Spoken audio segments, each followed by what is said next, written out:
L'histoire de Lucifer est un mystère très complexe qui a stupéfié les érudits pendant des siècles. Mais qui était vraiment Lucifer? Et comment un ange aussi parfait a-t-il pu tomber aussi loin de la gloire de Dieu? Ne vous laissez pas tromper, vous pouvez tomber tout comme Lucifer. Restez avec nous alors que nous découvrons ce qui l'a fait chuter et comment vous pouvez éviter un tel piège dans votre propre vie. Seriez-vous surpris d'apprendre que son histoire est plus complexe et émotionnelle que vous ne l'aviez imaginé? Tout d'abord, nous commençons par le but original de Lucifer et son rôle dans le ciel.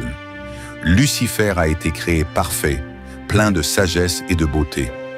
Ézéchiel 28:12-19 nous dit « Tu étais le sceau de la perfection, plein de sagesse et parfait en beauté. Tu étais dans le jardin d'Éden, le jardin de Dieu. Chaque pierre précieuse était ton manteau. Les œuvres de tes tambours et de tes pipes étaient là préparées pour toi le jour où tu fus créé. Tu étais le chérubin oint qui couvre. Je t'ai établi. Tu étais sur la montagne sainte de Dieu. Tu marchais d'un bout à l'autre au milieu des pierres de feu. Tu étais parfait dans tes voies depuis le jour où tu fus créé, jusqu'à ce que l'iniquité fût trouvée en toi. Par l'abondance de ton commerce, tu t'es rempli de violence à l'intérieur, et tu as péché.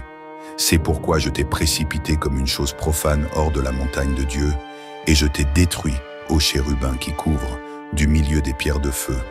Ton cœur s'est élevé à cause de ta beauté. Tu as corrompu ta sagesse à cause de ta splendeur. Je t'ai précipité par terre. Je t'ai mis devant des rois, afin qu'ils te regardent. Tu as souillé tes sanctuaires par la multitude de tes iniquités, par l'iniquité de ton commerce. C'est pourquoi j'ai fait sortir un feu du milieu de toi. Il t'a dévoré, et je t'ai réduit en cendres sur la terre, sous les yeux de tous ceux qui t'ont vu. Tous ceux qui te connaissent parmi les peuples sont stupéfaits de toi. Tu es devenu un objet d'horreur, et tu ne seras plus jamais. Le rôle de Lucifer dans le ciel était significatif. En tant que chérubin, il était probablement chargé de l'adoration. Lucifer était un symbole de perfection, reflétant la gloire de Dieu, parfait en beauté et en sagesse. Il était un exemple éclatant de la création de Dieu, mais l'orgueil et l'ambition ont conduit à sa chute. Ensuite, nous examinons l'origine de l'orgueil et de la rébellion. Vous êtes-vous déjà demandé ce qui a poussé Lucifer, la plus belle de toutes les créations de Dieu, à se rebeller contre son Créateur? Quelle a été l'étincelle qui a allumé le feu de l'orgueil dans son cœur? Dans Ézéchiel 28:17, nous trouvons la réponse.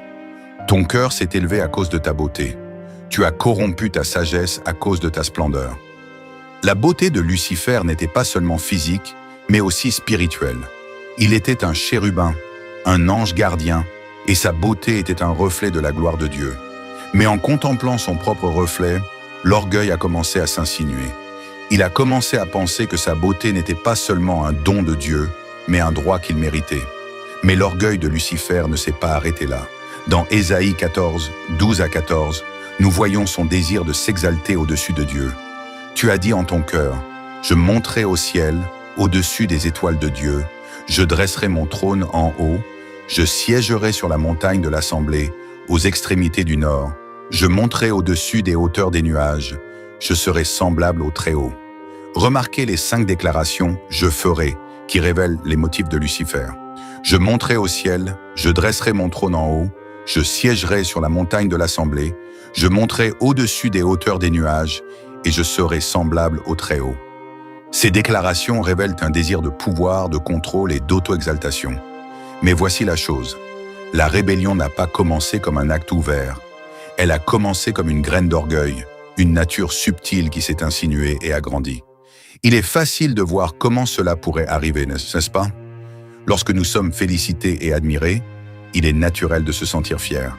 Mais quand nous commençons à penser que nos réalisations sont uniquement dues à nos propres efforts et non à Dieu, c'est là que l'orgueil prend le dessus. Alors, que pouvons-nous apprendre de l'histoire de Lucifer? Que l'orgueil peut s'infiltrer et prendre le dessus, même chez les plus beaux et les plus talentueux d'entre nous. Mais nous pouvons aussi apprendre que Dieu travaille toujours pour nous racheter et nous restaurer, même lorsque nous avons chuté. En poursuivant notre exploration de l'histoire de Lucifer, nous verrons comment sa rébellion a finalement conduit à sa chute et comment l'amour et la miséricorde de Dieu peuvent vaincre même les cœurs les plus sombres. Ensuite, il y a la guerre qui a éclaté dans le ciel après la rébellion de Lucifer.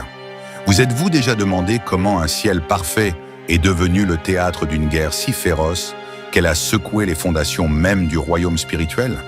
Ce n'était pas juste une lutte entre deux anges, c'était un choc cosmique qui a changé tout ce que nous savons du royaume spirituel. C'était la guerre dans le ciel, le moment où Lucifer, l'étoile brillante, a décidé de défier Dieu lui-même. Apocalypse 12, 7 à 9 dit « Alors il y eut une guerre dans le ciel. Michel et ses anges combattirent contre le dragon, et le dragon et ses anges combattirent aussi. Mais ils ne furent pas les plus forts, et leur place ne fut plus trouvée dans le ciel. Le grand dragon fut précipité, ce serpent ancien appelé le diable, ou Satan, celui qui égare le monde entier. Il fut précipité sur la terre, et ses anges avec lui. » Imaginez l'intensité de cette bataille. Michel, l'archange guerrier, mène l'armée céleste de Dieu contre Lucifer, autrefois le plus beau et le plus puissant de tous les anges. L'ennemi Lucifer et ses partisans étaient féroces, mais ils n'étaient pas de taille face à la puissance de Dieu. À ce moment, la rébellion de Lucifer a atteint son apogée. Son orgueil a conduit à sa chute. Il voulait renverser Dieu et se mettre sur le trône, mais il a échoué. La rébellion n'a pas seulement coûté à Lucifer sa position, elle lui a coûté tout. Par un seul acte de justice divine, Lucifer a été précipité hors du ciel, et tous ses partisans aussi. L'endroit qu'ils appelaient autrefois leur maison n'était plus le leur. Lucifer, autrefois le plus glorieux, est devenu Satan, l'ennemi de Dieu et de l'homme. Ce moment nous montre la justice inflexible de Dieu. Il ne tolérera pas la rébellion, quelle que soit la force qui la soutient. Son royaume est pur, et aucune ténèbre ne peut se dresser contre sa lumière. La justice de Dieu n'était pas seulement une question de punition, il s'agissait de maintenir l'ordre et la sainteté de sa création. L'orgueil de Lucifer l'a amené à croire qu'il pouvait défier l'autorité de Dieu, mais à la fin, cela n'a conduit qu'à son expulsion. L'expulsion n'a pas seulement affecté Lucifer et ses partisans, elle a envoyé des ondes de choc à travers le monde spirituel. Cette bataille n'était pas simplement une lutte entre deux côtés, elle a marqué un tournant pour tout ce qui allait suivre. Le ciel ne serait plus jamais le même, et les conséquences de cette guerre se répercuteraient à travers toute la création. Cet événement marque le début de la guerre spirituelle qui continue aujourd'hui. Les forces des ténèbres ont été précipitées sur terre, et leur influence façonnerait désormais la vie de chaque être humain. Mais même dans ce moment de chaos, nous pouvons voir la main de Dieu à l'œuvre. Sa victoire dans cette bataille prépare la scène pour le triomphe ultime sur le mal dans les temps à venir. Nous sommes rappelés qu'avec la bataille spirituelle à laquelle nous faisons face aujourd'hui, la victoire est déjà assurée. Peu importe la férocité de la bataille, la justice de Dieu prévaudra toujours. Satan a peut-être été précipité, mais sa défaite n'est qu'un chapitre dans l'histoire plus grande de Dieu, une histoire où Dieu gagne à la fin. Ensuite, il y a la chute de Lucifer sur terre, et son nouveau rôle en tant que Satan. Comment l'être le plus glorieux du ciel est-il devenu le plus grand trompeur sur terre? Que signifie sa transformation pour l'humanité aujourd'hui? La Bible nous avertit dans 2 Corinthiens 11, 14. « Et cela n'a rien de surprenant, car Satan lui-même se déguise en ange de lumière. » Ce verset nous donne un aperçu de la transformation de Satan. Bien qu'il ait perdu sa position dans le ciel, il n'a pas perdu sa ruse ni sa beauté. Au contraire, il a tordu ses dons pour le mal, se déguisant pour tromper et détruire. Ne servant plus la vérité, il est devenu le père du mensonge, utilisant la tromperie comme sa plus grande arme. Son objectif? Corrompre et saper les plans de Dieu, en commençant par l'humanité, le sommet de la création de Dieu. La chute de Lucifer l'a transformé en l'adversaire ultime, et sa haine de Dieu l'a poussé à cibler ce que Dieu aimait le plus, nous. Sa stratégie a changé. S'il ne pouvait pas renverser Dieu, il détruirait sa création. Le premier aperçu du nouveau rôle de Satan en tant que trompeur apparaît dans Genèse 3, 1 à 7. Là, il entre dans le jardin d'Éden, où Adam et Ève vivent en parfaite harmonie avec Dieu. Mais Satan, sous la forme d'un serpent, utilise sa ruse pour perturber le plan de Dieu. Or, le serpent était plus rusé que tous les animaux des champs que l'Éternel Dieu avait fait. Il dit à la femme, « Dieu a-t-il réellement dit, « Vous ne mangerez pas de tous les arbres du jardin ?» Aucun. La femme répondit au serpent, « Nous mangeons du fruit des arbres du jardin, mais du fruit de l'arbre qui est au milieu du jardin, Dieu a dit, « Vous n'en mangerez point, et vous n'y toucherez point, de peur que vous ne mouriez. » « Vous ne mourrez point, répondit le serpent à la femme. Mais Dieu sait qu'au jour où vous en mangerez, vos yeux s'ouvriront, et vous serez comme Dieu, connaissant le bien et le mal. » Lorsque la femme vit que le fruit de l'arbre était bon à manger, qu'il était agréable à voir et qu'il était précieux pour ouvrir l'intelligence, elle en prit et en mangea. Elle en donna aussi à son mari, qui était avec elle, et il en mangea. C'est à ce moment que l'agenda de Satan est devenu clair. Il n'a pas forcé Adam et Ève à pécher. Il a semé le doute, tordant les paroles de Dieu pour les amener à douter de sa bonté. Satan les a convaincus de désirer ce que Dieu leur avait interdit, conduisant ainsi à leur désobéissance. Ce n'était pas simplement un échec personnel, c'était le début de la séparation de l'humanité avec Dieu. Après avoir trompé Adam et Ève, Satan s'est lancé dans une mission pour égarer le monde entier. Son but est de manipuler et de corrompre l'humanité, nous faisant douter de l'amour de Dieu et nous poussant à pécher. Du jardin d'Éden aux tentations auxquelles nous faisons face aujourd'hui, Satan œuvre pour nous séparer de Dieu. Ses armes sont des mensonges, de la confusion et de la peur. Il déforme la vérité de Dieu et utilise nos faiblesses contre nous, mais son pouvoir est limité. Il n'est ni omniscient ni omnipotent. Voici maintenant des idées fausses au sujet de Lucifer. Vous êtes-vous déjà demandé si tout ce que vous avez vu ou entendu à propos de Lucifer est réellement ce que dit la Bible? Et si une grande partie de ce que nous croyons était loin de la vérité? Beaucoup d'entre nous ont grandi en entendant des histoires, en regardant des films et en écoutant des récits sur Lucifer. Mais combien de cela est vraiment vrai? Que dit l'Écriture à propos de Lucifer? Et comment pouvons-nous distinguer le fait de la fiction? Dans la culture populaire, Lucifer est souvent décrit comme une figure sombre, cornue, assis sur un trône en enfer, régnant sur les damnés. Mais est-ce ce que dit la Bible à son sujet? Absolument pas. La Bible ne décrit pas Satan comme un roi en enfer. En fait, il n'est même pas en charge de l'enfer. Loin d'être le souverain des enfers, Satan est un ennemi vaincu en attendant son jugement. C'est un point crucial. L'enfer n'est pas le royaume de Satan, c'est le lieu de son châtiment. De nombreux films et histoires peignent Satan comme une créature à la peau rouge, avec des cornes et une fourche. Mais la Bible nous donne une image différente. Satan était autrefois un bel ange, créé parfaitement par Dieu. Son orgueil a mené à sa chute, et il est devenu l'ennemi de Dieu et de l'homme. Notez que l'enfer a été préparé à l'origine pour Satan et ses anges, non pas comme son royaume à gouverner, mais comme un lieu de punition. Satan sera jeté en enfer, où il subira des tourments et sera séparé de Dieu, tout comme ceux qui le suivent. Satan peut sembler puissant, mais son pouvoir est limité. Il agit sous la souveraineté de Dieu. L'un des passages les plus révélateurs du pouvoir de Satan se trouve dans le livre de Job, où Satan apparaît devant Dieu et reçoit la permission de mettre Job à l'épreuve. Dans Job, un chapitre 6 à 12, nous voyons les limitations de Satan en action. Un jour, les anges vinrent se présenter devant le Seigneur, et Satan vint aussi parmi eux. Le Seigneur dit à Satan, « D'où viens-tu » Satan répondit au Seigneur, « Je viens de parcourir la terre en faisant des allées et retours dessus. » Alors le Seigneur dit à Satan, « As-tu remarqué mon serviteur Job? Il n'y a personne sur terre comme lui. Il est intègre et droit, un homme qui craint Dieu et qui fuit le mal. » « Job craint-il Dieu pour rien ?» répondit Satan. « N'as-tu pas mis un mur de protection autour de lui, de sa maison et de tout ce qu'il a? Tu as béni l'œuvre de ses mains, de sorte que ses troupeaux et ses biens se sont multipliés sur la terre. Mais maintenant, étends ta main et frappe tout ce qu'il possède, et il te maudira certainement en face. » Le Seigneur dit à Satan, « Très bien, tout ce qu'il possède est en ton pouvoir, mais sur lui-même ne porte pas de main. » Alors Satan sortit de la présence du Seigneur. Dans ce passage, Satan ne peut faire que ce que Dieu lui permet. Bien qu'il parcourt la terre cherchant à tromper et détruire, il n'est pas tout-puissant. Son pouvoir est limité par la volonté de Dieu. Passons maintenant aux activités actuelles de Lucifer et à son influence. Vous êtes-vous déjà demandé ce que fait Satan en ce moment? Est-il toujours actif aujourd'hui ou son influence a-t-elle disparu? Lucifer est peut-être tombé du ciel, mais son travail ne s'est pas arrêté là. En fait, aujourd'hui, son influence est aussi dangereuse, sinon plus, qu'elle ne l'était dans le passé. Mais la bonne nouvelle, c'est que nous ne sommes pas laissés sans défense.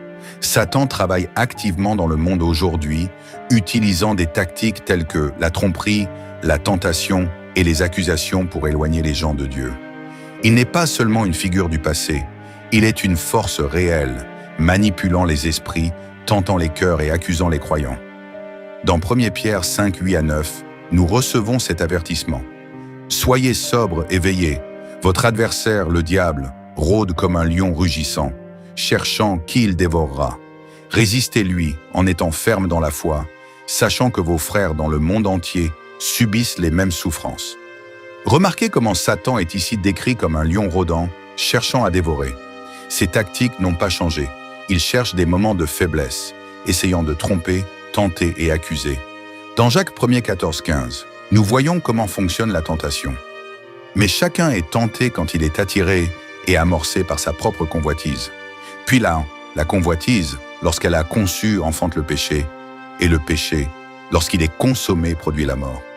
Mais rappelez-vous, Jésus est notre avocat, et les accusations de Satan ne sont que des mensonges. Satan ne travaille pas seulement à un niveau individuel, il travaille aussi dans le monde. Son influence s'étend à travers les systèmes, les cultures et même les cœurs des croyants. Il manipule tout, les gouvernements, les médias, l'éducation et même la religion, pour promouvoir des idées qui sont contraires à la vérité de Dieu.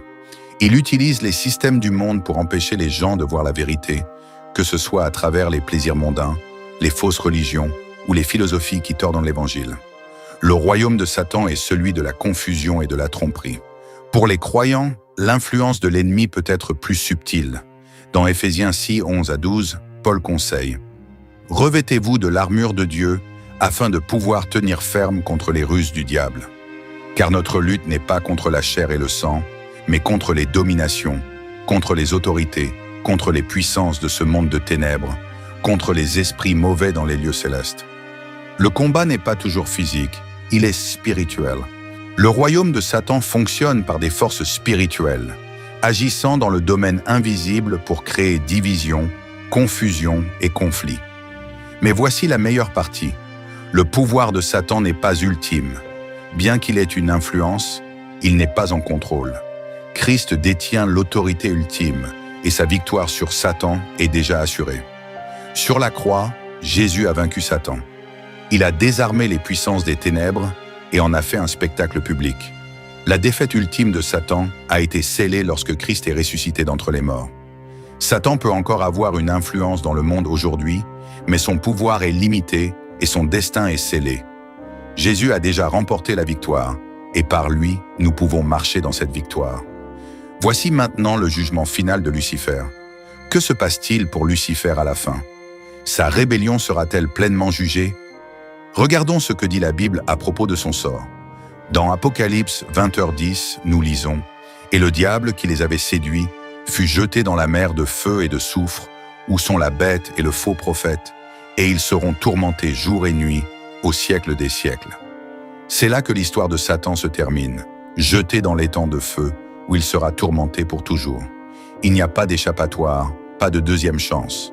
Sa rébellion contre Dieu, son orgueil et sa haine pour la création de Dieu le mènent à ce jugement final. Mais notez que son châtiment n'est pas temporaire, il est éternel. Satan n'aura plus jamais de pouvoir sur le peuple de Dieu, et ses tentatives de détruire l'œuvre de Dieu seront finalement réduites au silence pour toujours. Les actions de Lucifer servent de toile de fond à l'œuvre rédemptrice de Dieu à travers Christ.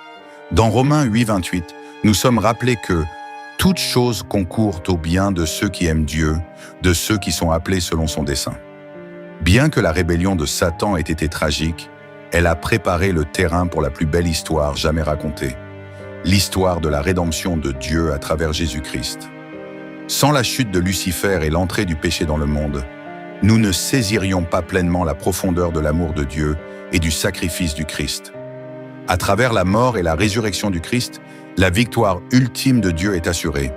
La rébellion de Lucifer, bien qu'elle ait causé une souffrance immense, fait partie des événements qui nous montrent l'amour de Dieu et son pouvoir de rétablir ce qui a été brisé. Quelles leçons pouvons-nous tirer de l'histoire de Lucifer qui nous aideront à rester fermes dans notre foi en tant que chrétiens? Nous pouvons apprendre beaucoup de sa montée, de sa chute et des conséquences éternelles de ses actions. L'orgueil est dangereux et il peut facilement s'infiltrer dans nos vies. Nous devons garder nos cœurs et nos esprits contre la même tentation qui a conduit à la rébellion de Lucifer. Dans Proverbe 16-18, nous sommes avertis. L'orgueil précède la chute et l'esprit hautain précède la ruine. Cela a été vrai pour Lucifer, et cela peut être vrai pour nous si nous permettons à l'orgueil de s'enraciner. L'humilité, pas l'exaltation de soi, est la clé d'une vie qui honore Dieu. Nous devons nous rappeler continuellement que c'est par la grâce de Dieu que nous restons debout, non par notre propre force ou sagesse. En tant que croyants, nous sommes appelés à rester fermes contre les attaques de l'ennemi. Tout comme Lucifer a été chassé du ciel, la Bible nous dit comment nous pouvons résister à ses ruses et rester victorieux. Ce n'est pas par notre propre puissance, mais par la force de Dieu. Dans Éphésiens 6, 10-18, Paul nous encourage à revêtir toute l'armure de Dieu. Enfin, fortifiez-vous dans le Seigneur et dans sa force toute puissante. Revêtez-vous de toute l'armure de Dieu afin de pouvoir tenir ferme contre les ruses du diable. Car notre lutte n'est pas contre la chair et le sang, mais contre les dominations, contre les autorités, contre les puissances de ce monde de ténèbres, contre les esprits mauvais dans les lieux célestes. Par conséquent, revêtez-vous de toute l'armure de Dieu afin qu'au jour du malheur, vous puissiez tenir ferme et, après avoir tout accompli, tenir ferme. Nous ne comprenons peut-être pas toujours pourquoi les choses se passent, mais nous pouvons avoir confiance que Dieu œuvre en tout pour notre bien et pour sa gloire. Si vous vous concentrez trop sur vos propres réalisations et votre propre lumière, cela peut vous aveugler et vous pourriez finir par oublier Dieu. Soyez prudents, regardez vers Christ et tout ira bien. Gardez votre regard sur lui et vous marcherez sur l'eau, tout comme Pierre. Si vous avez trouvé ces informations utiles, cliquez sur « J'aime » et appuyez sur le bouton « Super merci ».